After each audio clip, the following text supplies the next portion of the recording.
¿Qué tal? Buenas noches, ¿cómo están?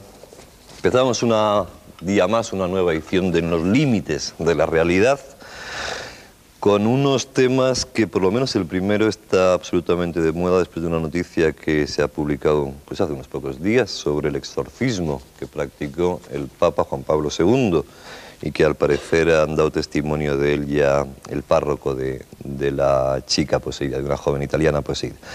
Les adelanto en principio en sumario los temas que vamos a tratar y ya nos metemos en la primera historia. Estos son nuestros temas de esta noche.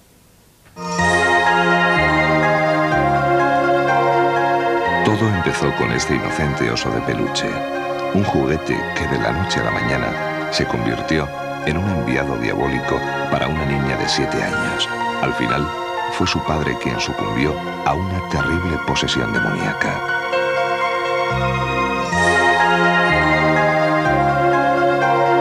La desaparición de Andrea, un joven italiano, solo se esclareció cuando, desde el más allá, se comunicó con sus padres a través de la escritura automática. Andrea había sido asesinado por una banda de delincuentes.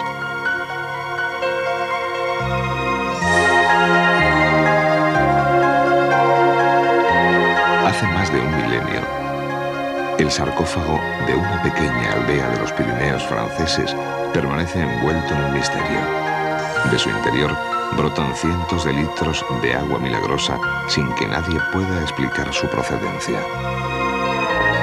Y vamos a entrar ya en nuestro primer tema. Seguramente la mayoría de ustedes habrán visto alguna de las películas de la serie El Exorcista, donde los jesuitas, pues está el padre Pilonaki, entre otras cosas, tenían mucho que ver, y un tema reciente que es el exorcismo que al parecer practicó Juan Pablo II a una chica romana o italiana, por lo menos, no recuerdo de dónde era exactamente. Bien, vamos a hablar de posesión, de una posesión que no ocurría ni en Estados Unidos ni en Italia, sino muy cerquita de nosotros, en el Ferrol. En el Ferrol, aquí en Galicia, me he puesto el año jacobeo para hacer publicidad, que conviene hacerlo de vez en cuando. Vamos a ver esta primera historia y luego ya hablamos del tema de la posesión. Hay una Galicia rural y mágica que ofrece frecuentes historias donde vivos y muertos se relacionan de forma cotidiana. Lo que ya no es tan usual es que esa relación sea con el diablo. Los sucesos que relatamos tuvieron lugar en el verano del 92, en una apacible aldea de La Coruña.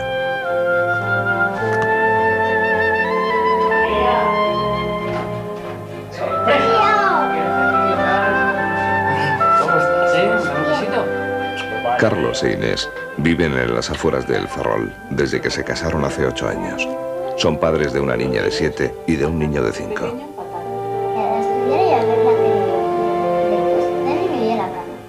José es un buen amigo de Carlos y su familia. No en balde, es el padrino de la niña. Este hombre vivió en propia carne lo que los expertos conocen como una posesión demoníaca, la más terrible de las posesiones. Precisamente, la experiencia de José fue determinante para resolver positivamente el caso que nos ocupa. La experiencia que yo he tenido ha sido la siguiente. He conocido a una persona la cual tenía relaciones diabólicas, la cual trabajaba magia negra en colaboración con su suegra, y bueno, que llegó un momento en que incluso me hundía mi familia y mi empresa, y bueno, vine a visitar a Mercedes. Mercedes me ayudó muchísimo, fue la que me sacó adelante, y bueno, a consecuencia de esto, pues yo le dije a Carlos, oye, pásate por allí, porque vi que también estaba en una situación similar.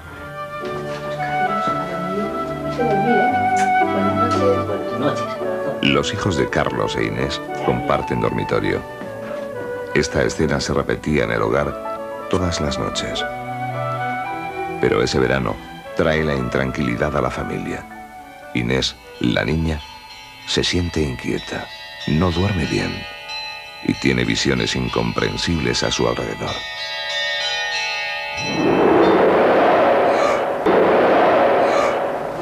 La cría tenía muchos problemas para dormir, no soñaba mucho, tenía pesadillas seguido. Y entonces me levantaba yo por las noches a ver qué... No, para despertarla, a ver sobre qué soñaba. Los desvelos de la niña empiezan a ser frecuentes de noche. Carlos, La turbación de la pequeña y el repentino rechazo del perro de peluche con el que dormía preocupan enormemente a sus padres. Su compañero de sueño se ha convertido en un ser maléfico para ella. Siempre nos decía que soñaba con un perrito. Le preguntábamos con qué perrito y nos señalaba para un peluche que teníamos allí colgado. Ese peluche era el preferido de la niña. Era un perro que habíamos traído luego y lo estimaba la niña. O sea, casi siempre dormía con él. El matrimonio comenta a José lo que le sucede a la niña y este les recomienda que acudan a visitar a una curandera que a él ya le había ayudado positivamente, porque puede tratarse de una posesión maligna. Después de concertar una cita, José acompaña al matrimonio y a su hija a casa de la curandera que tanto le había ayudado en su caso. La niña reacciona favorablemente. No así su padre. Llegó la niña y el padre por la tarde. Entonces le quité con agua bendita, con los evangelios, con la cruz y con todo a la niña. La niña reaccionó bien y no pasó nada. La niña salió normal por ahí adelante. Luego después, Carlos, que es el chico, y sí, mi madre, tan pronto como le toca a ella, sí venía a mí con las manos así, pero para arañarme, ¿no? Entonces yo, ay, mi madre, que algo pasa raro. El padre experimenta, ante la imposición de los objetos sagrados, las reacciones típicas de un poseído demoníaco. ¡Suelta, José! ¡Déjame! La buena fortuna quiso que Carlos tropezara y quedase acorralado bajo la mesa. En ese instante, la curandera pudo echarle agua bendita y tocarle con una cruz de Caravaca. Tras esta imposición, vuelve a ser él mismo, pero no puede entender lo que ha pasado. No recuerda nada, absolutamente nada. Y entonces se cayó en el suelo, fue mi suerte que se metiera debajo de la mesa y levantó la mesa para arriba con el pecho y yo entonces pude echarle el agua bendita y ponerle en la cruz y entonces empieza a pelear y luego echar así un humo blanco por la boca y luego venga agua bendita porque para eso no hay más nada que hacer los evangelios y agua bendita y incienso, no se puede hacer otra cosa para quitar un demonio de un cuerpo, no hay más nada. Y yo le di una cruz de Caravaca y le dije yo, mira Carlos, si algún día te encuentras frente a frente con él, ponle la cruz porque es la única que te va a salvar, dile. A los pocos días, Carlos trabaja de nuevo como obrero de la construcción.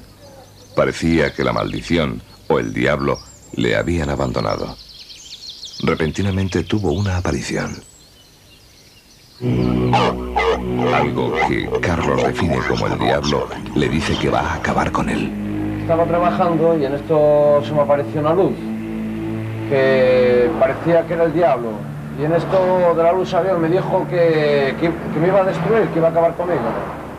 Y me citó al mismo tiempo para que a las 12 de la noche apareciese ante una iglesia. Carlos le ha contado a José la aparición en la obra. Pese a sus lógicos temores, han acudido a la cita. Como es preceptivo en estos casos, dan vueltas alrededor de la iglesia cuando la aparición vuelve a dirigirse a Carlos.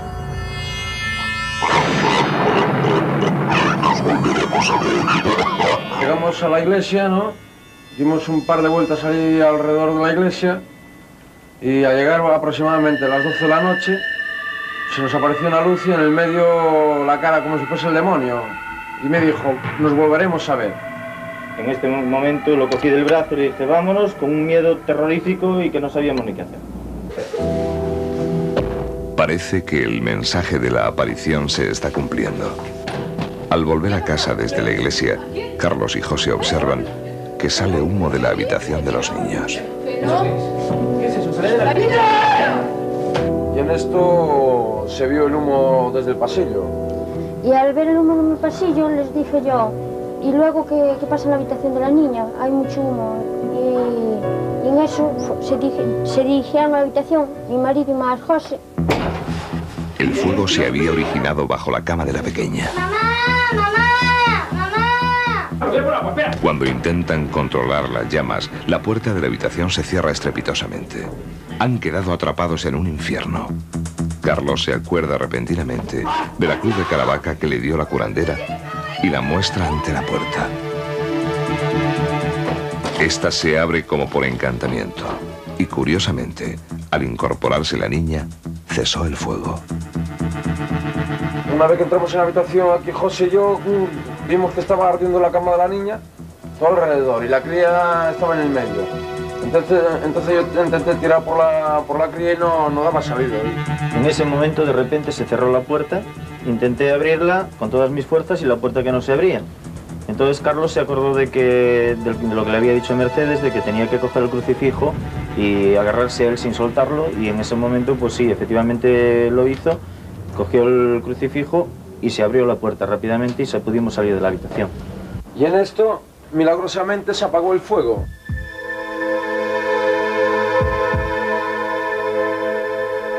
Y entonces hemos sacado la cría y en el colchón quedó la huella de la punga, o sea, tal y como estaba la cría, la postura que estaba la cría en la cama. Y había unos cuadros allí colgados y uno de ellos estaba bendecido por Mercedes. Ese cuadro no le pasó nada, quedó intacto. Los jóvenes, asustados, solicitan de nuevo la ayuda de la curandera. Esta recorre toda la casa bendiciendo cada rincón. Al llegar a la habitación incendiada, algo con mucha fuerza impide la entrada de la curandera, quien se ve obligada a cumplir su ritual desde fuera. Fui a su casa a los 2 días, cuando me llama, que se le puso fuego en la habitación, debajo de la cama, y me dice, tienes que venir a bendecir. Fui a bendecir la casa, así que llegué allí, bendecí la casa, en el sitio que estuvo el demonio, donde puso el fuego, debajo donde estaba la niña en la cama, allí no pude entrar, porque se me ponían los pelos de 2 metros. Familia, aquí está. Desde que Mercedes Balseiro, la curandera, bendijo la casa, las cosas han vuelto a la normalidad para la familia de la pequeña Inés. Ninguno de los protagonistas podrá olvidar jamás lo sucedido, por mucho que se digan a sí mismos que estos sucesos son algo más que probables, especialmente en Galicia. Más que probables, especialmente en Galicia.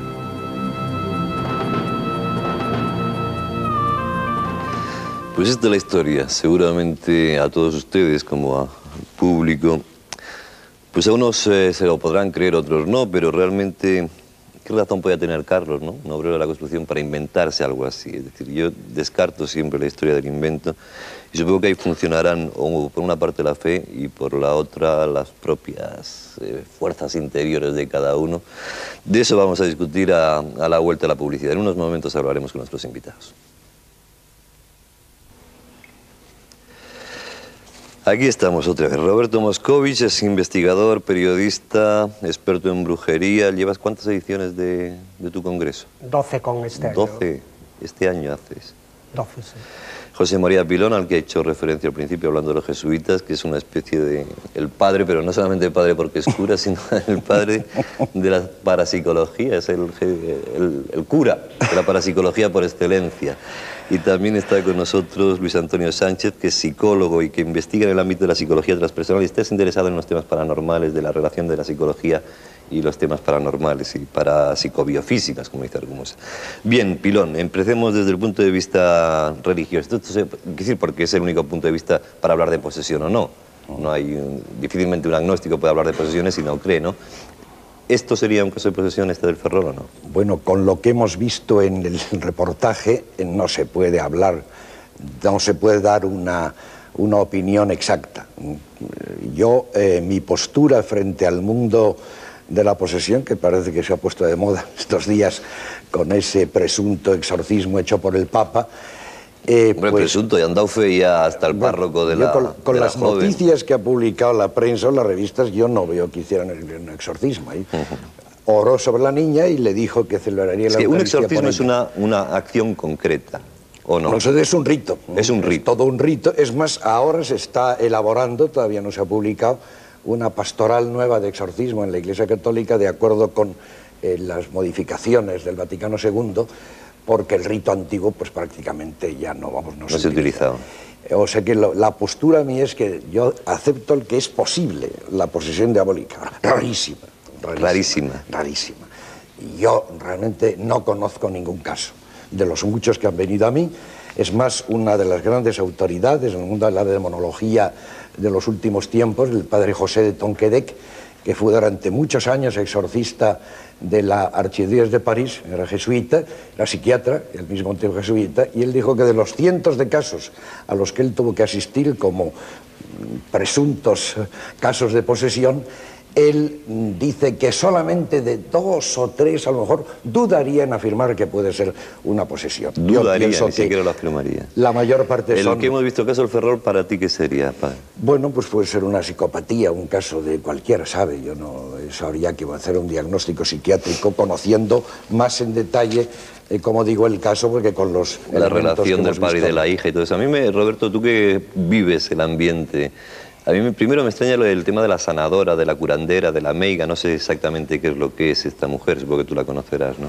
Bueno, realmente ella lo que es una sanadora. Y no a un cura, por ejemplo. Es una sanadora que pasa del campo puramente físico, que es donde ejerce el sanador, al espiritual, que es donde entra la parte de la expulsión de la personalidad, llamémoslo así, que está dentro de esa persona, sea demonio o sea cosa por el estilo. Para mí es un hecho contrastado y es una realidad demostrado a lo largo de los tiempos en Galicia la existencia de este tipo de posesiones. Yo no digo que sean todas diabólicas, estoy de acuerdo con el padre Pilón, pero sí que es un hecho real, auténtico y contrastado, repito. De hecho, hace un mes, por ejemplo, ha habido una romería importantísima, una romería en la que se dan cita 15 o 20.000 personas y que una de las fases más importantes, la romería es un componente, una mezcla entre lo religioso y lo pagano, e incluso lo folclórico también tiene una parcela importante. Y ahí hay casos que van psiquiatras profesionales, van exorcistas, van sacerdotes, van gentes de otras religiones, no solamente la católica. Yo soy respetuoso con todas las creencias y pienso que las posesiones no son exclusivamente de la Iglesia Católica. O sea, el demonio existe, es un principio, es el mal. Luego el mal puede, igual que el bien, meterse dentro de cualquier persona. Y el hecho real, contrastado, repito, es que se produce esa sanación, por decirlo, que es un efecto psicosomático, que es un hecho real y contrastado, que hay personas que van psíquicamente muy mal y salen perfectamente. Claro, yo lo que me preguntaba Luis Antonio es, y hablo ya con el psicólogo ortodoxo, digamos, ¿por qué un hombre como Carlos, que parece ser que es un obrero de la construcción, ¿no? ¿Por qué se va a inventar esta historia? ¿Por qué? ¿Qué sería? ¿Una psicopatía, como ha dicho el padre Pilón? Y al principio ni siquiera él es el protagonista, es decir, sí. En principio creen que la protagonista es la cría, la hija, y resulta que es la sanadora cuando descubre todo eso.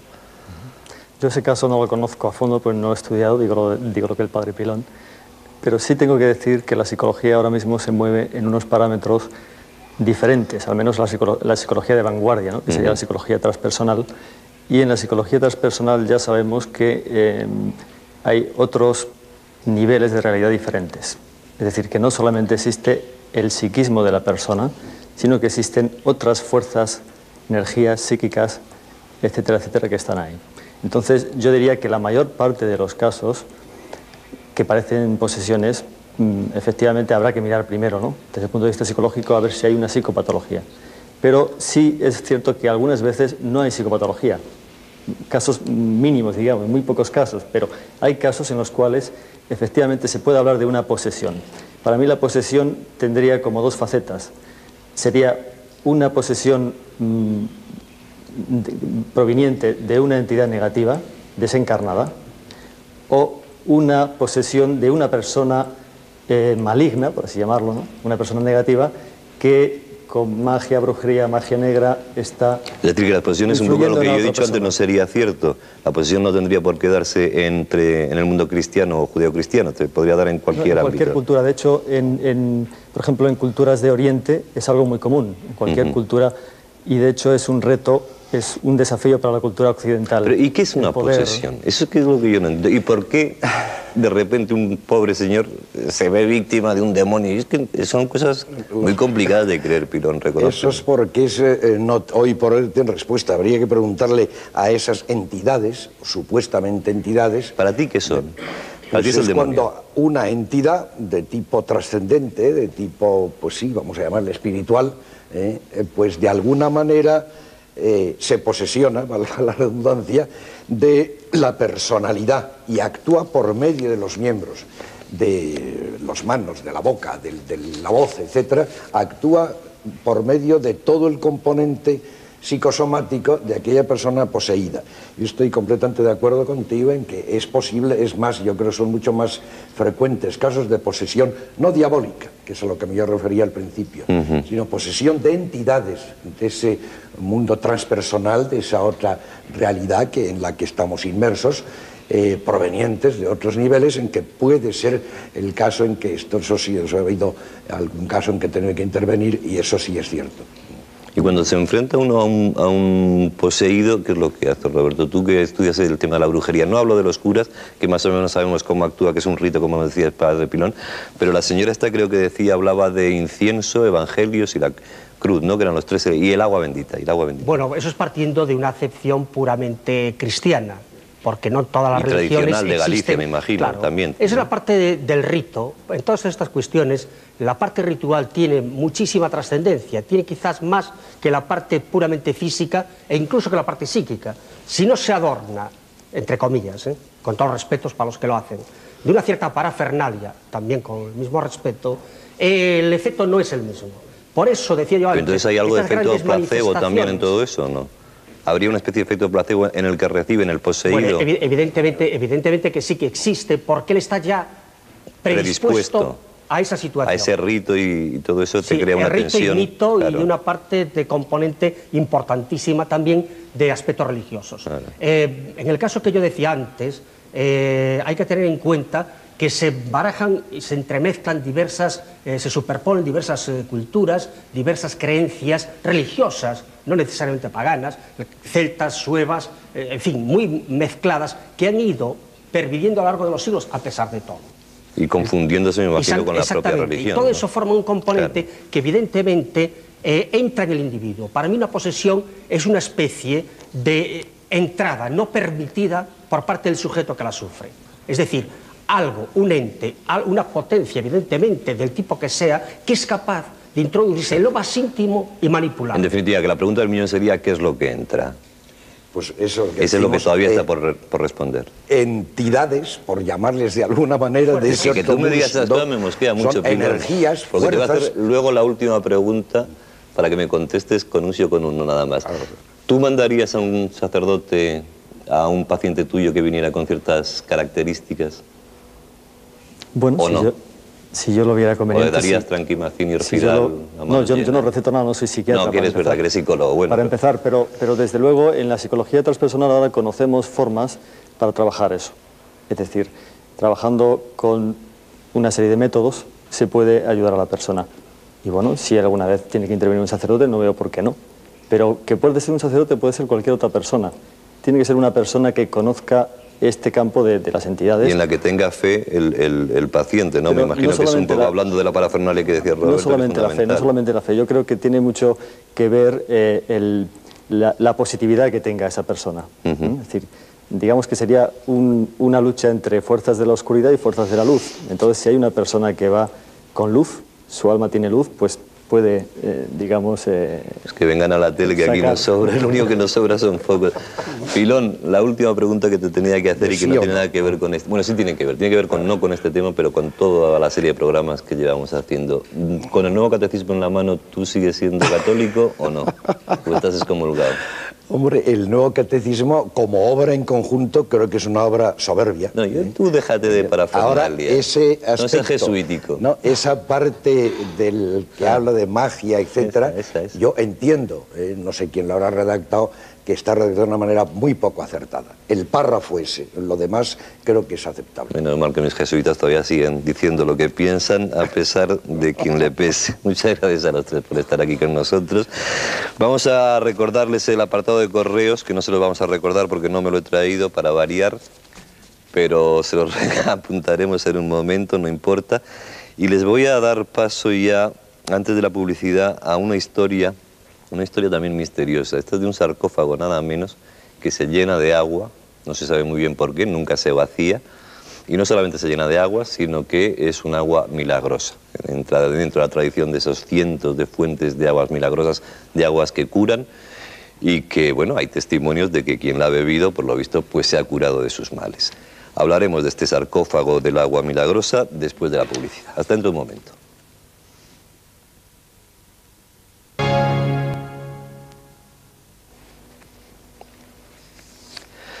Y seguimos con ustedes. Vamos a hablar de esas aguas maravillosas, a veces milagrosas, a veces mágicas, a veces ni una cosa ni otra, pero que funcionan. Lo digo ni una cosa ni otra por el agua de Lourdes, que recuerdo que hicimos un análisis de sus componentes y era agua normal, sin embargo, funciona. ¿Por qué? Pues eso es lo que nos intentarán explicar nuestros invitados. Vamos a ver primero la historia del sarcófago y del agua milagrosa. Estamos en Aglésite, un pueblo de 3.000 habitantes, encajonado en el fondo de un valle de los Pirineos Orientales. Un pueblecito típico, con sus calles tortuosas y su abadía medieval. Un lugar muy tranquilo cuyo corazón late en lo alto de los escalones que hay detrás de esta reja. Es aquí, en las entrañas de este sarcófago, donde se repite el misterio desde hace 1000 años. Desde entonces, la Santa Tumba Cocue, como la llaman en el pueblo, está permanentemente llena de un agua muy pura.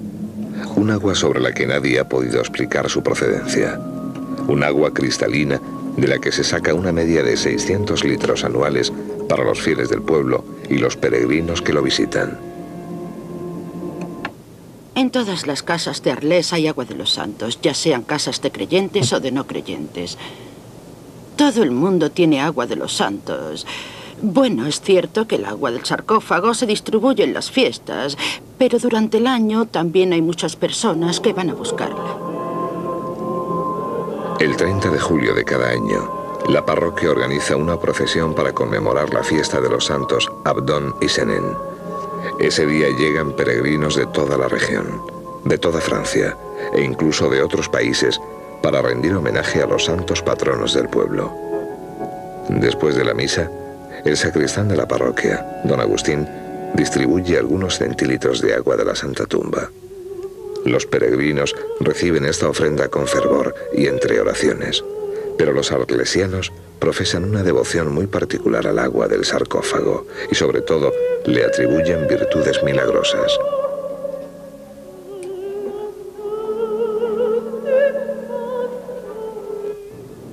Dios Todopoderoso, que has querido salvar a los hombres mediante el agua del bautismo. Amén. El agua se utiliza durante una novena, es decir, durante 9 días se reza una oración y casi siempre, al cabo de los 9 días, todo el mal que tenías ha desaparecido. Te encuentras mucho mejor. El agua nace de forma inexplicable en el interior de este sarcófago de mármol que data del siglo IV. Mide 1,76 m de largo, 47 centímetros de ancho y 40 de alto, y puede contener unos 330 litros. ¿Cómo explicar que cada año se le extraiga una cantidad de agua doble de la que puede contener, y que esto lleve ocurriendo desde hace 10 siglos? Porque la historia del sarcófago inextinguible comenzó en el año 960. Según la leyenda, en esta época el pueblo fue devastado por criaturas monstruosas, mitad hombres, mitad monos, que devoraron a los niños. La llegada del año 1000 aterrorizaba a los católicos, y para aplacar la cólera de Dios, el padre Arnulf hizo traer de Roma las reliquias de 2 santos persas, San Abdón y San Senén. A pesar de las violentas tempestades que se sucedieron, el barco llegó a buen puerto con su santa carga intacta. Y el 24 de octubre del 960, el padre Arnulf vuelve por fin a Aglesute.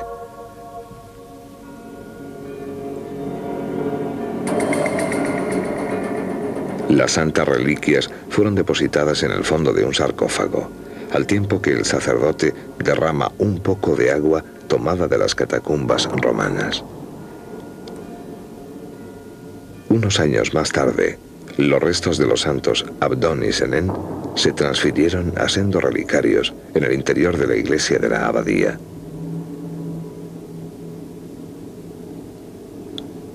En la actualidad, en el interior del sarcófago no quedan más que unos huesos y agua. El agua traída de Roma que desde hace 1000 años no ha cesado nunca de renovarse.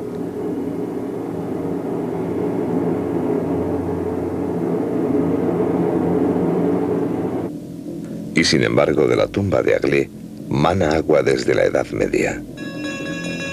Entonces se recogía con la ayuda de sencillas tiras de tela y a partir del siglo XVIII se utiliza un embudo de cobre, un embudo que se desliza en la unión entre la tapa y la tumba.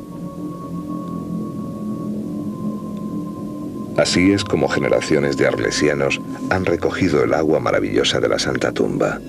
Año tras año, todos los sacerdotes que han pasado por la abadía han venerado su misterio.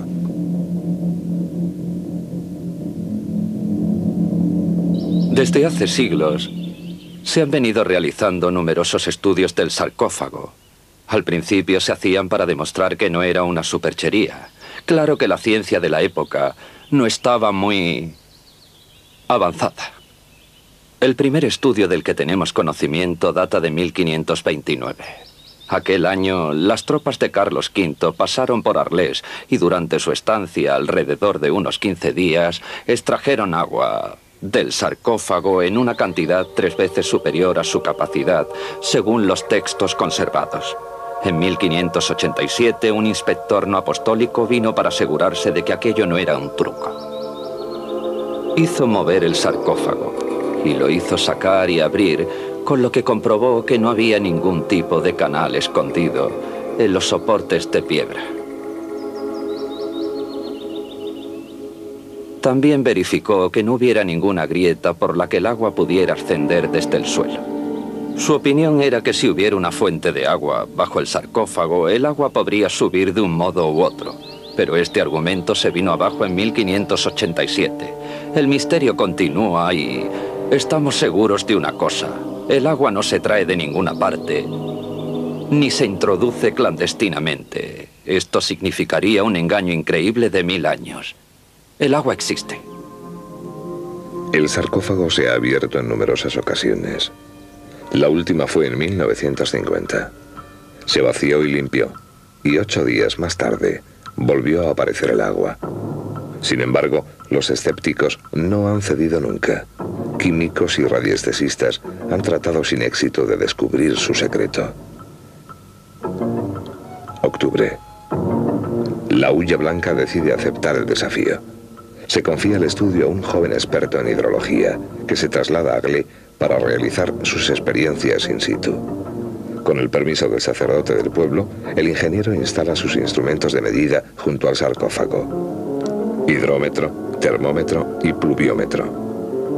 Durante 2 meses toma 2 veces diarias las medidas de lluvia y temperatura. Para medir el nivel del agua en el interior del sarcófago, fabrica un instrumento con una regla de colegial y un tubo. En diciembre de 1961, el ingeniero publica su informe en La Hulla Blanca.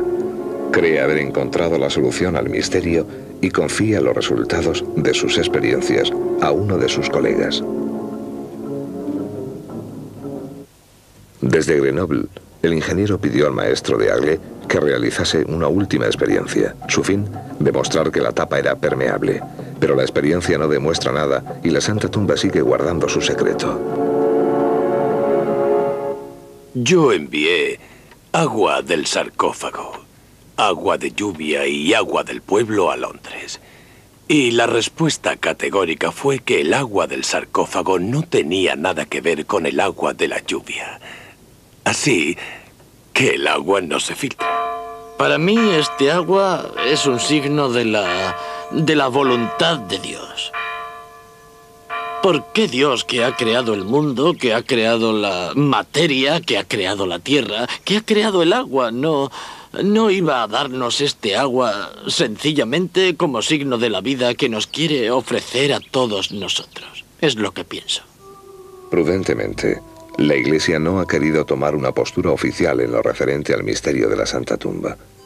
Con el paso del tiempo, se han multiplicado las curaciones, así como los testimonios de reconocimiento y agradecimiento por el agua. Desde hace 1000 años, el sarcófago no se ha secado jamás, excepto en 1974, año en que fue profanado por soldados. El agua había desaparecido misteriosamente y no reapareció hasta un año más tarde, cuando un sacerdote ordenó limpiar la tumba. Las mujeres del pueblo no podían terminar de secarlo nunca. El agua rezumaba espontáneamente. En vísperas de las 2 guerras mundiales, el sarcófago se secó. En 1940, año en que el pueblo sufrió las mayores inundaciones de la historia, la tumba continuaba vacía. Hoy, Aglé sigue creyendo en el agua de los santos.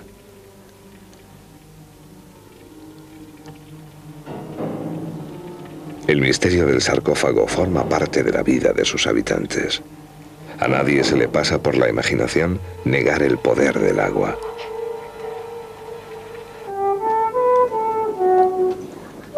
Se bebe con devoción. Se conserva como si fuera un metal precioso.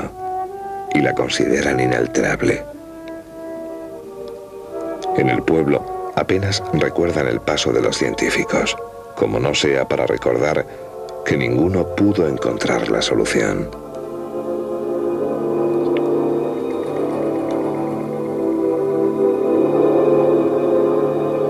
El sarcófago sigue guardando su secreto. Un secreto que sobrevive después de más de 1000 años.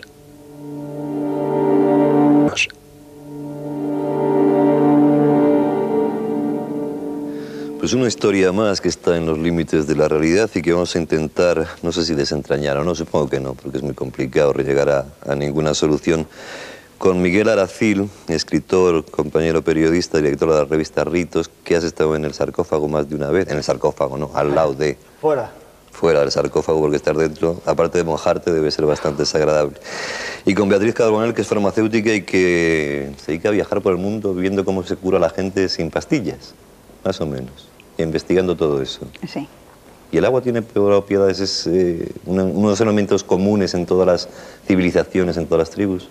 Bueno, yo no creo que sea el agua la que tiene estas propiedades, sino que somos nosotros quienes tenemos esta facultad para curarnos. Para curarnos. Hablaremos de todo eso después de la publicidad dentro de un momento. Enseguida estamos con ustedes.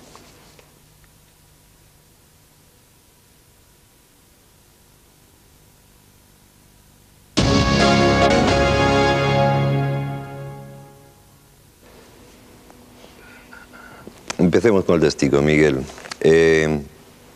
¿Tú llegaste al sarcófago? ¿Te impresionó?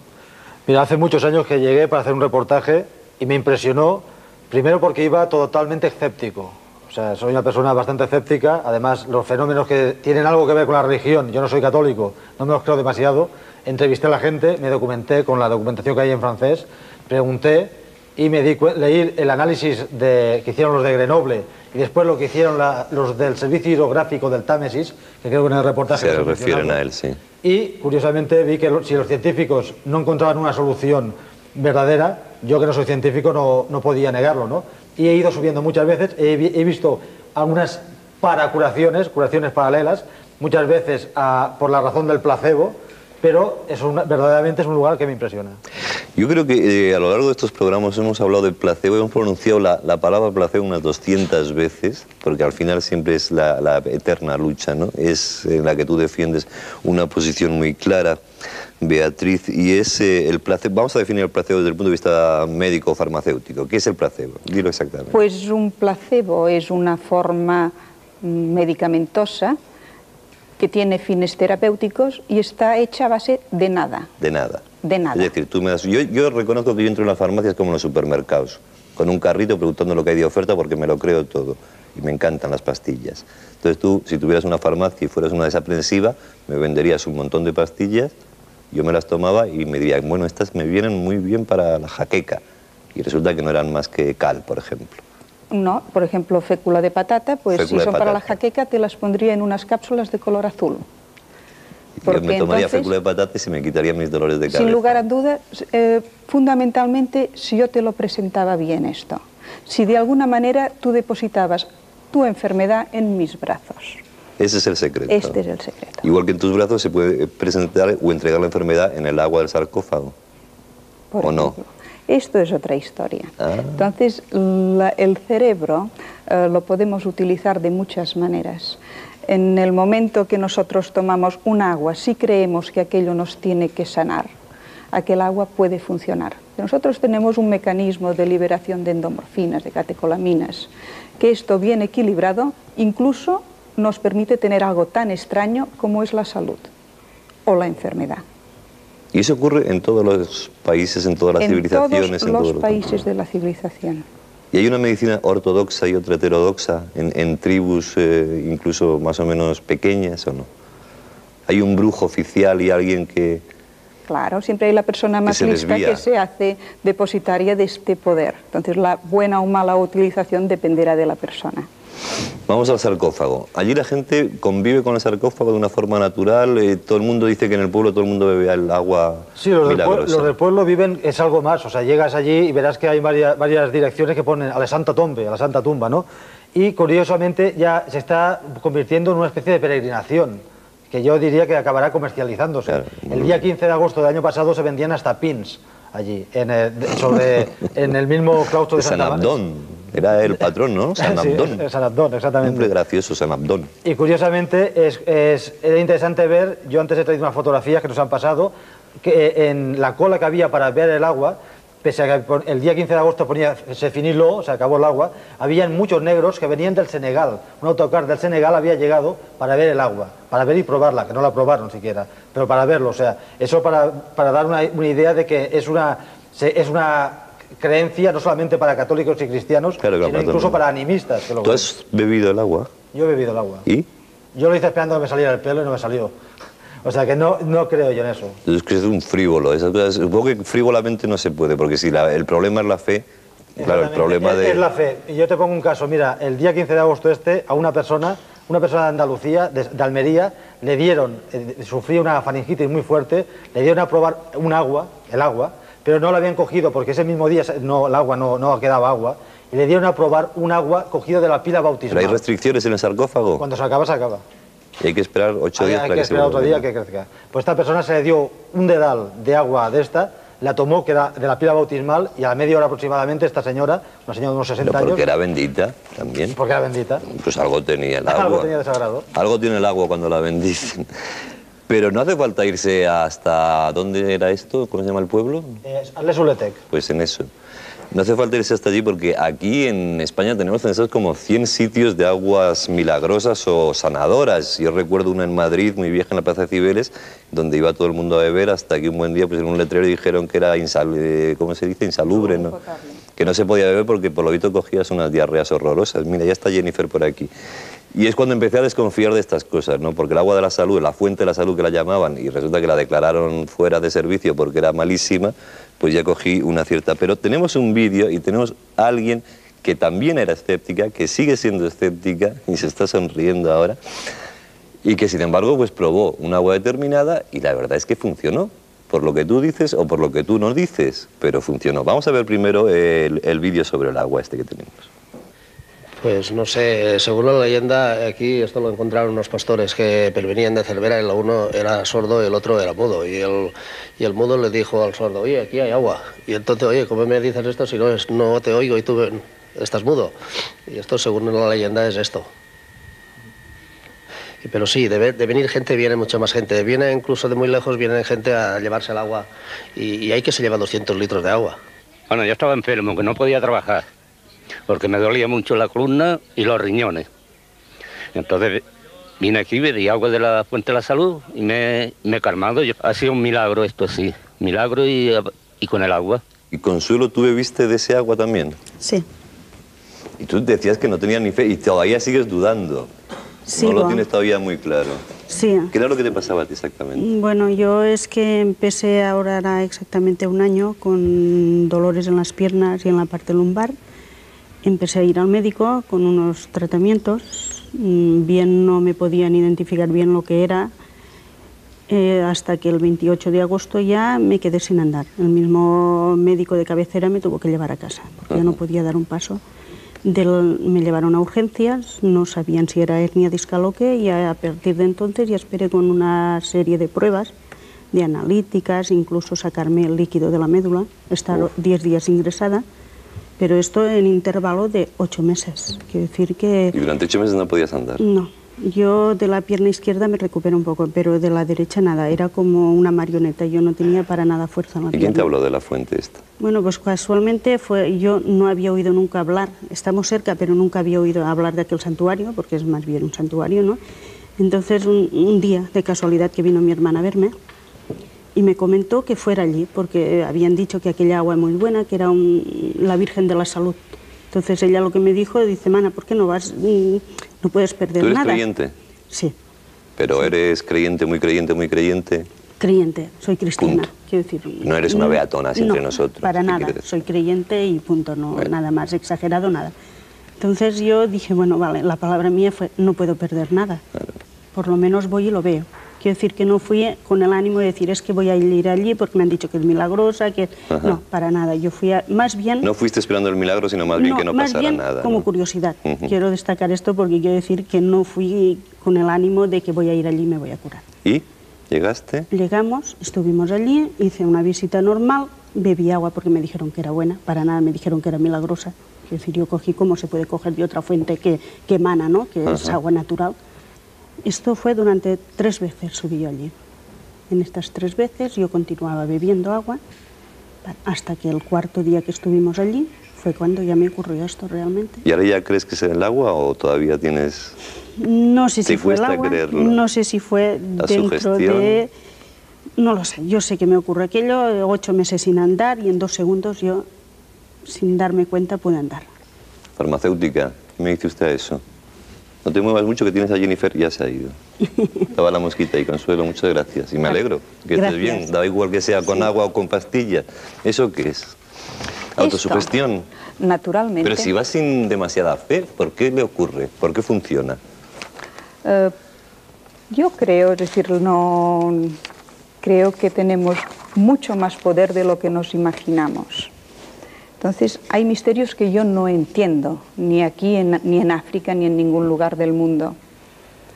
Pero puede ser que de la misma manera que podemos generar un cáncer por problemas emocionales, que podemos hacer un desorden, organizar un desorden suicida en nuestro organismo, podemos hacer exactamente al revés.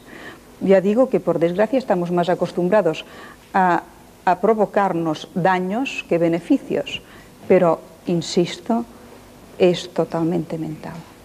Puede funcionar.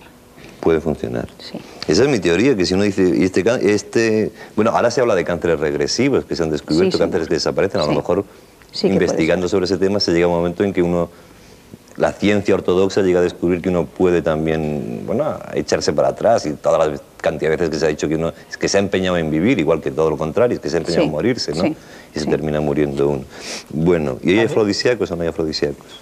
Naturalmente que hay. Sí, luego hablamos de eso. A mí me gustaría hacer un inciso, Andrés, es que en la zona esta de Arles-Uletec, 100 años antes de Cristo, en el siglo I antes de Cristo... Bueno, es que la antigüedad del sarcófago también es otra historia. Es del siglo IV después de Cristo, pero 400 años antes de Jesucristo, los romanos, ya hay documentación que lo dice, ya iban a buscar agua que suponían que era medicinal en la zona de Arles-Uletec.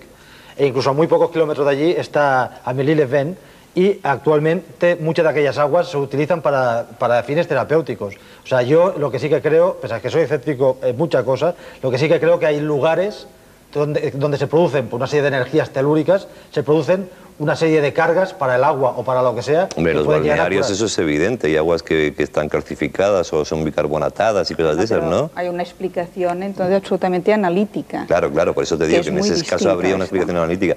Hombre, lo que a mí me decía alguien es que el verdadero milagro era un poco lo que, porque parecía un chiste lo de tu fuente, que el mudo le habló y el sordo como me oye, parecía una película que se estrenó hace poco. Es que el verdadero milagro sería que un manco, por ejemplo, fuera y le creciera el brazo.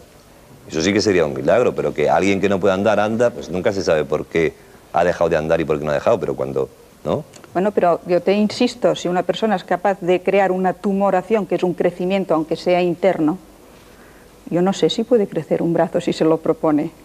Eso ya concentrándose mucho debe ser. Pero mucho, ¿eh? Pero mucho, ¿eh?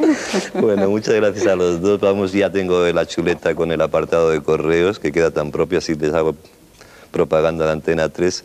Y les digo a dónde pueden escribir. Al 4700 de Madrid, 28083.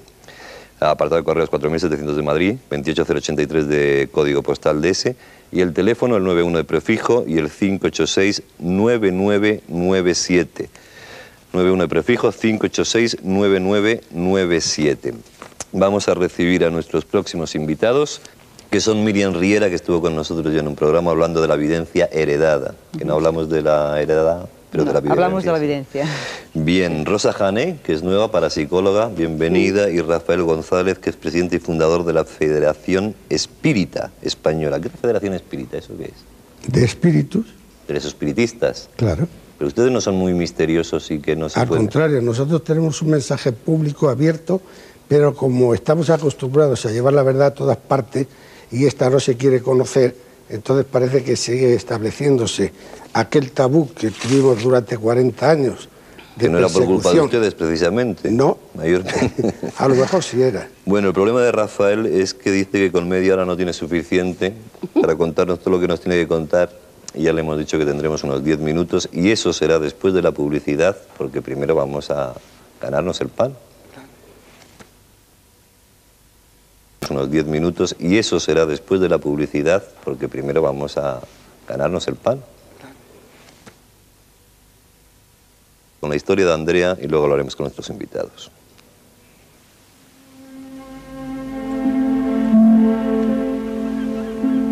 Al borde del mar Adriático, en Trieste, Italia, comenzó la extraña historia de Andrea Albertini.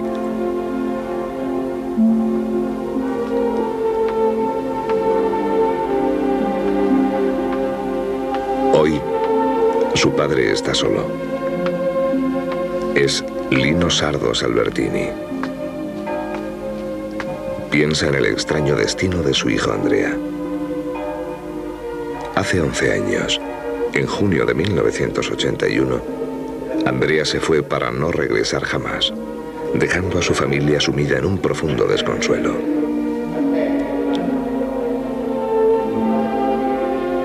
Cuando Andrea murió, tenía 26 años, pero a pesar de todo, su padre, Lino Sardos Albertini, conocido abogado italiano, ha vuelto a encontrar la paz, porque ha entrado en contacto con su hijo. Todo comenzó el 9 de junio de 1981. Andrea decidió tomarse unos días de descanso antes del comienzo de los exámenes de Derecho. Lo único que se sabe es que llevaba consigo una importante suma de dinero. Se fue el miércoles. Al día siguiente, el jueves, llamó su madre por teléfono para decirle que todo iba bien. Y a partir de entonces ya no volvimos a saber de él. Le busqué por todas partes, hasta en los lugares más inimaginables, por todas partes.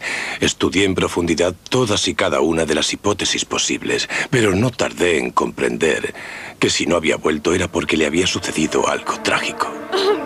Durante mucho tiempo la familia ha estado completamente desesperada por la pérdida de su hijo. Andrea no podía desaparecer de esa manera, sin decírselo a sus padres. Cuando Lino está a punto de abandonar toda esperanza de encontrar a su hijo, una clienta le habla de una mujer que tiene dones excepcionales. Se llama Anita y es la única persona que puede ayudarle. Lino quiere intentarlo porque no tiene nada que perder, pero al mismo tiempo no llega a entender cómo se puede entrar en contacto con Andrea si ya está muerto. Unos días después, el 17 de febrero de 1983, tuvo el primer encuentro con la médium en su casa. Vamos a intentar entrar en contacto con él. Andrea, si nos oyes, respóndenos.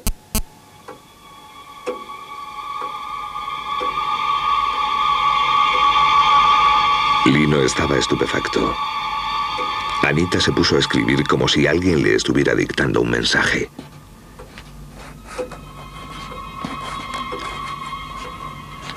Escribía de arriba abajo, no se podía ver nada de lo que hacía. Pero cuando ella terminó de escribir, dio la vuelta a la hoja y por fin pude leer lo que había escrito. Esta extraña hoja reveló una noticia terrible. Andrea había sido asesinado en Turín. Quería comprar un coche, pero cayó en la trampa que le tendieron una banda de delincuentes que querían robarle el dinero. Se defendió, pero lo mataron. No me esperaba todo esto. Yo solo quería encontrar el cuerpo de mi hijo y basta. Pero tras este encuentro con Anita me di cuenta de que había estado en contacto con el más allá. Pero Lino sabe que mucha gente le dirá que es imposible entrar en contacto con el más allá y que lo que está pasando no es más que fruto de la imaginación de Anita. Como buen abogado, decide escribir todos los mensajes que recibe y envía copias a eminentes personalidades y al mejor amigo de Andrea, que confirmará la autenticidad de los mensajes. Lino continúa las sesiones con Anita y un día recibe un mensaje sorprendente. Incluso Anita está preocupada. Ya no habla Andrea. Es un tal Gigi Rossani, a quien nadie conoce y que pide que se pongan en contacto con su familia. Era un tal Gigi Rossani que nos pedía que saludáramos a 5 personas en concreto que nosotros no conocíamos. Le preguntamos con quién teníamos que hablar y entonces Andrea volvió y nos explicó que era un alma que acababa de llegar. ¿Quién es entonces ese Gigi Rossani? Lino busca en vano en la guía de teléfonos de Trieste. No aparece nadie con ese nombre y Lino no puede hacer nada.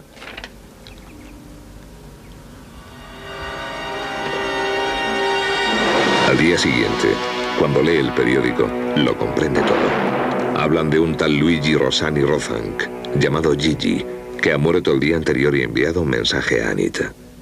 Han conocido su muerte 12 horas antes de que la anunciaran en el periódico.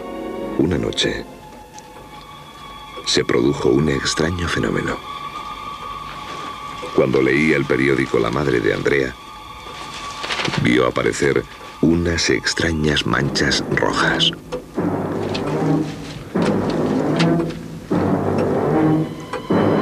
Muy alterada, llamó a su marido.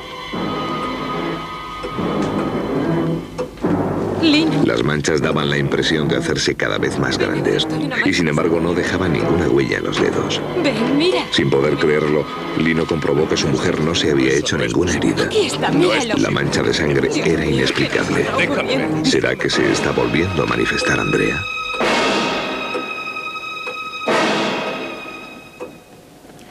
En un momento dado, Andrea me dijo: papá, he nacido y he muerto para cumplir una misión, hacer saber a los hombres que existe el más allá y convencerles de la existencia del reino de Dios. Ahora Lino está seguro de que los mensajes son de su hijo. Un día, en uno de los mensajes, su hijo le dice que debe acudir a una tal Paola Giovetti, que le ayudará en su misión. La periodista Paola Giovetti, con la ayuda de Anita, realiza una entrevista a Andrea.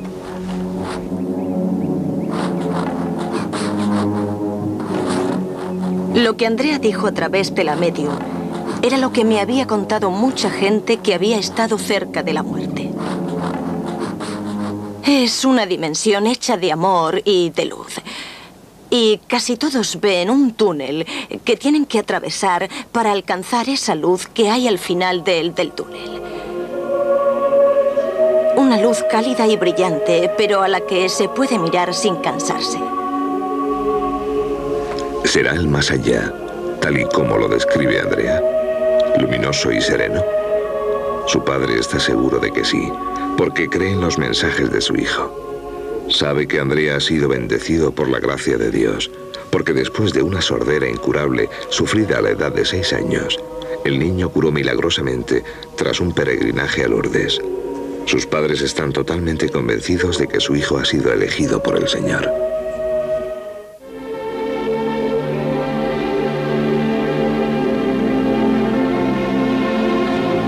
Hoy en día, Andrea está considerado por miles de personas como un mensajero de Dios y su expediente de beatificación está en el Vaticano.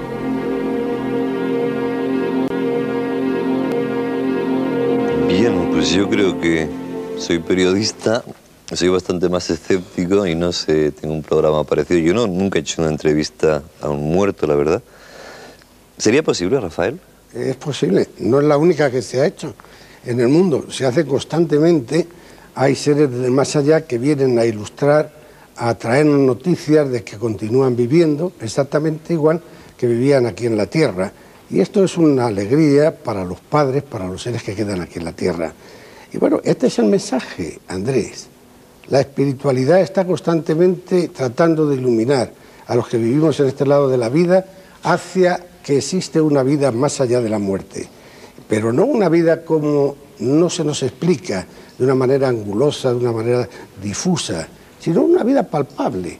Porque lo que tiene gran mérito es que lo que tú hagas aquí en la Tierra, tus quebrantos, tus esfuerzos, tu vida tenga no una recompensa después, sino una continuidad.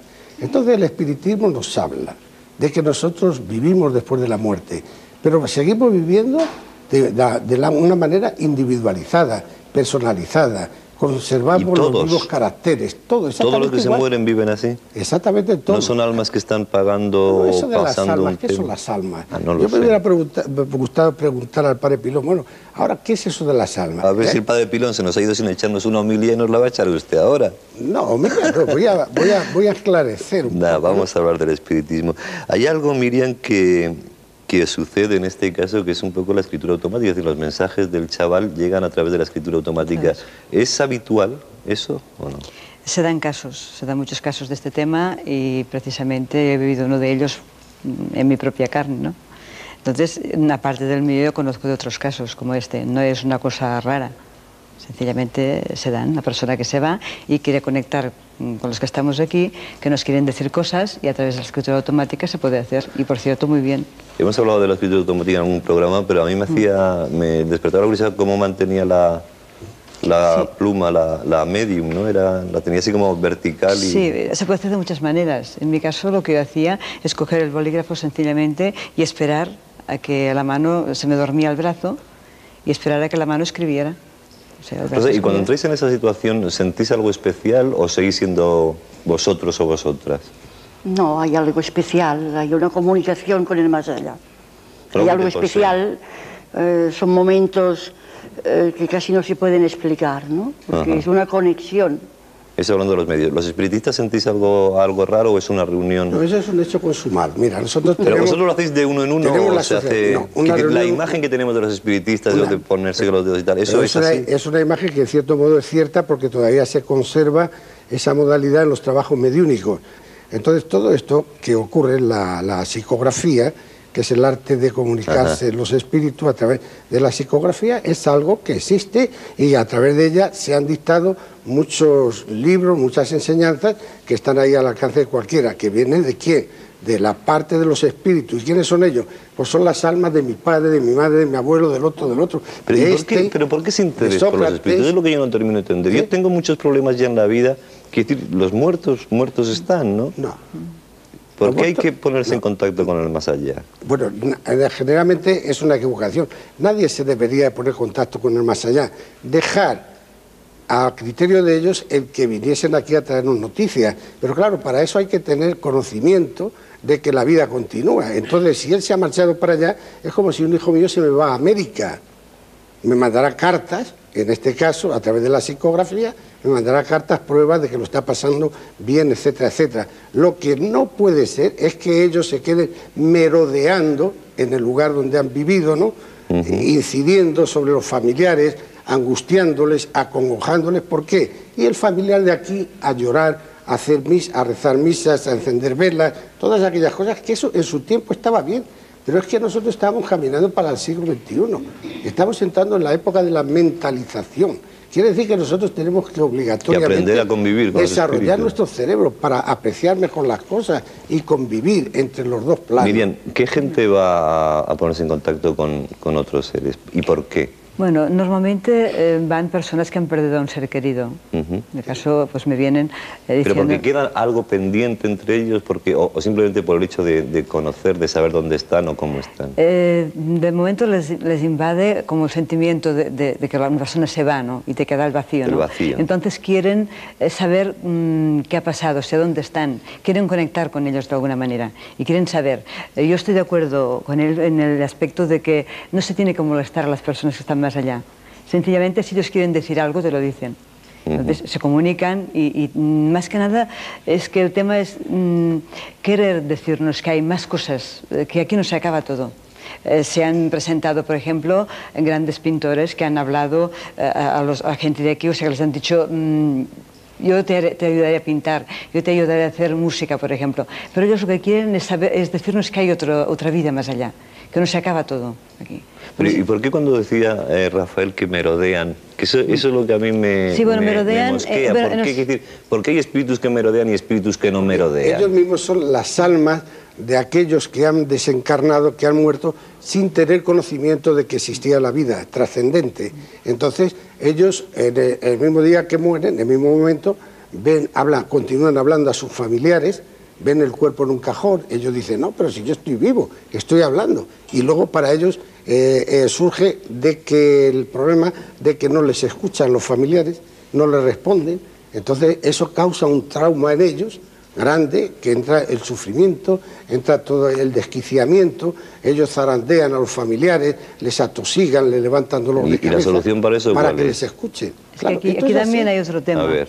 Aquí también hay otro tema. El tema es que hay almas que cuando, o sea, personas que cuando se mueren, depende de la evolución que tengan, están por ahí porque van perdidos porque tienen poca evolución. Aquí entramos, espirituales poco evolucionados. Si entramos en el tema de la reencarnación aquí ya. Entonces, si eres, claro, esto es más complejo. Entonces, claro, las personas, las almas que digamos van a ras de tierra, que no saben que van perdidas, es que tienen poca evolución como espíritu.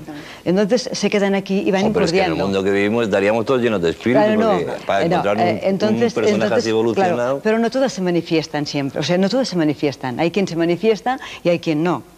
Entonces, estamos hablando sobre almas que de alguna manera han muerto y quieren decir algo, pero almas evolucionadas. Y habría que provocarles en todo caso. Si habría que pedirles que se manifestaran, no tienen por qué manifestarse normalmente voluntariamente. Normalmente las almas no yo lo que quiero salvar es a la gente que nos esté viendo esta noche y digan, a ver si se me va a aparecer ahora mi padre aquí. No, claro que no, claro que no, por Dios, seguro que no. Una voluntad lo que pasa es que también las almas, o sea, estos seres se aparecen. ¿A quién esté preparado para ello? No todo el mundo se le va a aparecer. Hay personas que no lo están y se les aparecen, pero fíjate que son seres de luz o seres espirituales muy altos. Los seres de luz son los nobles, digamos. Claro, entonces cuando se aparecen te dan una paz que no tienes miedo. Es que no tienes miedo. Ahí está el tema. ¿Tú cuándo te metiste por primera vez en un círculo espírita? 35 años, hablando con los espíritus. ¿Por qué llegaste al espiritismo? Pues porque me ofreció en un momento de que mi vida estaba deshecha. Yo leí el libro de los espíritus y el Evangelio según el espiritismo y algo cambió en mi vida. Entonces comprendí a Dios. ¿Y no tuviste miedo nunca? Nunca, ni jamás. La primera sesión. Al contrario, yo soy amigo de ellos. Yo soy un espíritu igual que ellos, cuidado. Miriam, ¿tú? Yo estoy encantada con ellos. Claro. Tengo ¿Por qué grandes... te metiste en esto? ¿Cuándo hablaste por primera vez? Yo cuando hablé por primera vez a raíz de la muerte de un familiar. Entonces lo oía. Y todo este tema, a mí yo no lo había oído nunca, o sea, el tema del más allá me interesaba mucho, pero como era madre de familia con hijos tenía otros problemas, pero un buen día se me apareció, esta persona me dijo cosas que haría yo después y que las he hecho, como una pintura automática preciosa que tú conoces, los cuadros. Entonces a partir de ahí me dijo todo lo que pasaría en mi vida, me he ido pasando, sin condicionarme, porque los hechos me han venido solos. ¿Y tú, Rosa? No, yo la verdad es que soy estudiosa del tema. Pero yo he asistido a sesiones de espiritismo y he comprobado fenómenos paranormales. ¿Y no te da miedo? Es una conexión y es una experiencia. ¿Es verdad que tienes paz, una sensación de paz? Sí, sí. Y cuando yo voy a una sesión tuya, ¿qué pasa? No hago sesiones. Bueno, una consulta tuya, una consulta. Al revés, que tú sí, bueno, cuando vas a una consulta yo no me quedo en trance, eso lo tengo que aclarar. ¿No te quedas? No, o sea, yo no me quedo en trance, estoy normal como estoy ahora, no te daría nada de miedo. Todo lo contrario. Tú estás ahí delante mío y me dices, pues mira, quiero saber este trabajo, cómo me va a ir, o quiero saber... Normalmente la escritura, lo quiero recalcar, la utilizo solo para temas de crecimiento interno, o sea, inquietudes internas. De cosas espirituales. Sí, sí, porque de otra manera utilizo tarot. Entonces, cuando hay una inquietud interna, una cosa así un poco más ya en plan espiritual, entonces utilizo la escritura. Pero estás sentado allí, me haces la pregunta, yo me concentro y me pongo a escribir. Yo antes era la mano que se me dormía y escribía sola. Ahora es otro tema. ¿No, Rafael? ¿Se duerme la mano? Sí, se duerme la mano, pero no quedo en trance, ¿eh? Entonces ahora ya es diferente. ¿Y vosotros entráis en trance o no? Se apodera del codo para abajo. Sí, se duerme la mano. Se queda pues la mano como si fuera una máquina, ¿no? ¿Y alguno del grupo de espiritismo entra en trance o tiene ataques o alguna cosa así? No, todo de correspondencia. Pudiera haber, pero las instrucciones, las reuniones serias de tipo investigativo e instructivo no acuden esas entidades. ¿Y cuando acude una entidad negativa, qué pasa? Cuando hay, entonces la doctrina se la convence de que va por mal camino, ¿no? ¿Vosotros la adoctrináis al espíritu? Claro, exactamente. ¿Y son fáciles de convencer o no? No, a algunos les cuesta trabajo, ¿no? Y no se les convence a la primera, son irreductibles, pero generalmente la mayoría sí. ¿Por qué? Porque se provoca generalmente el que está allí. ¿Y cómo un espíritu puede cambiar el camino? ¿Qué puede hacer para ser bueno? Porque yo puedo ayudar a esta gente, darles una limón, yo qué sé, no sé, pero ¿qué puede hacer un espíritu? Un espíritu, pues a través de nosotros, porque ellos lo harían, de hecho lo hacen, porque ellos comprenden nuestras necesidades y nos mentalizan, nos inspiran, transmiten sus ideas a través nuestro, porque ellos para comunicarse con nosotros precisan los órganos corporales, los órganos de la carne, ¿no? Del cuerpo. Ellos, los espíritus están desprovistos ¿Es verdad que no del tienen cuerpo boca? material. ¿Cómo? ¿Los espíritus no tienen boca? Los espíritus conservan la forma humana, exactamente, no son estrellas ni luces, conservan la forma que teníamos en la Tierra, únicamente en otro molde, en otra dimensión. ¿Y toman forma en alguna reunión de esas? Todos llevan la forma y si tú los ves... Pero yo si estoy allí sentadito como hemos quedado que estaba, ¿vería una forma de alguna manera o no? Claro, y las facciones... Pero a través de la persona física, no etéreo, no en el ambiente, ¿o sí? ¿Se materializan? Sí, claro, se materializan. Yo los he visto. No, sí, claro, dice, sí, claro, como si todos yo los he visto hace muchos años. Es que, claro, hay que frecuentar esto y nosotros aquí, con el tiempo, conseguiremos también materializaciones. ¿Has visto algún fantasma, por llamarlo así? Sí, como he visto, no son fantasmas. Bueno, digo por llamarlo de entidades. Sí, adoptan formas y se les puede ver. De todas maneras, yo últimamente el tema este lo he dejado bastante y voy de cara, o sea, la escritura mía ha cambiado completamente y ahora es una escritura pues más bien inspirada, ¿no, digamos? Sí, los videntes, ¿por qué se le llama videntes, Andrés? Porque ven. ¿Ven? Entonces, claro. ¿qué es lo que ven? Sí, se pueden ver formas. Que ver esto es segurísimo, sí. Es como es la escritura automática, la normal, la mecánica normal. En este plató estamos rodeados de... No empecemos, no me digáis que en este plató hay espíritu porque ya... Andrés se asusta, Oye, ¿no? pues, ¿qué pasa? Sí. Esa es la de la piel. ¿Cómo que qué pasa? Porque a mí no me hace gracia andar presentando con un espíritu y luego la de cobrar quien cobra, él o yo. Con cuerpo, igual que yo, ¿veis la cuerpo escritura carnal? automática? Sí, ¿no? ¿Se está viendo? ¿Esa que es la automática? Sí, esta es la automática. Y son mensajes absolutamente que poéticos, nos leíste, ¿no? Que eran unos mensajes realmente poéticos. Sí, sí, sí los hay. Incluso yo hacía muchas poesías, pero poesías bonitas, o sea, no un mensaje, poesías. Y la ciencia. Pero ¿y por qué siempre me decís eso? Cada vez que traemos a alguien que está cercano a este mundo, dice, hombre, es que aquí ahora mismo tenemos... Es la realidad. La vida continúa. Completamente igual continúa. Nosotros tenemos desde nuestra creación milenaria, nosotros seguimos así, un movimiento ascendente, ondulante, ¿no? Una vez hacia arriba, otra vez hacia abajo. Y cuando nos vayamos de aquí, dentro de medio minuto que tenemos que terminar, el plató este se queda y los espíritus también se vienen, ¿no? O se van estos, nos acompañan y vienen otros. Están en otra dimensión, están en otra dimensión. Los ve quien los tiene que ver, están en otra dimensión. O sea, están aquí, pero en otra dimensión, en otro plano. La materia, o sea, donde estamos nosotros, la energía es grosera, es gruesa. Entonces los espíritus están en otra dimensión. Pero yo les caeré bien, ¿o no? Quiero decir... Claro, ¿cómo les vas a caer bien, Andrés? A ver si ahora me voy a llevar los sustos esta noche. antiguos de los Vedas, en la Biblia, en el libro de los muertos, todo ello, siempre se recogen. Hay capítulos perfectamente que han sido identificados y recogidos por las diferentes iglesias y que atestiguan de que desde que el hombre puso la planta en la tierra, los espíritus se establecieron aquí en nuestro mundo. Y como soy un poco escéptico, digo, a ver si se van a empeñar en demostrarme que no, y encima la vamos a tener. Podría ser, pero no te van a dar miedo, seguro. El problema es dejar de tener... Yo os lo mando a vosotros. Dejar de tener miedo y vivir en ese mundo. Y yo no es que tenga miedo, yo es como los perros. Tiene respeto porque él no lo allí conoces. y yo aquí. No, es igual. Son cosas. Para mí es una alegría que mi madre, a la que yo quería mucho, poder encontrarla después de unos años, cuando yo me muera, poder encontrar a mi madre, a mi padre, a mis hermanos. Yo cuando me muera, que me encuentre con todos los que quiera. No importa, pero yo antes de morirme no. No tarda tanto, porque la cosa no tarda tanto así. ¿A alguno de vosotros os gustaría encontraros con un espíritu? Hombre, con mi madre sí. No, digo al público, sí. Claro.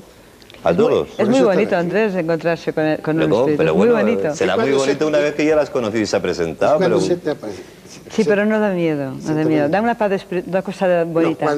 No, cuando vives en un mundo como aquí, si el mundo espiritual, Andrés, ya para terminar, el mundo espiritual es una copia exacta de nuestro mundo. Hay de todo. Hay gente buena, también hay gente miserable. Mira, usted como, entonces, a mí me toca el miserable. En el plano espiritual, los miserables siempre acuden a donde son llamados, a donde se Bueno, vamos a dejar este tema, porque estamos ya metiéndome que me estoy empezando bueno a de la escritura mecánica. Es la hora de las brujas ya pasada. Nos despedimos, volveremos, creo, si es que no me ha dado un parrachús de miedo por el camino, el próximo martes... No, yo te los mando a ti todos rápidamente, y a Miriam y a Rosa.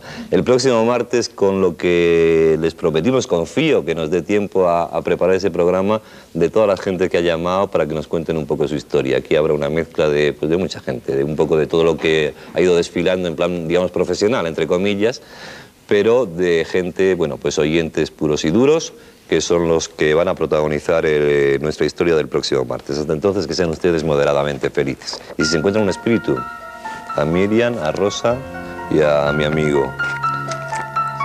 Os lo mandamos directamente.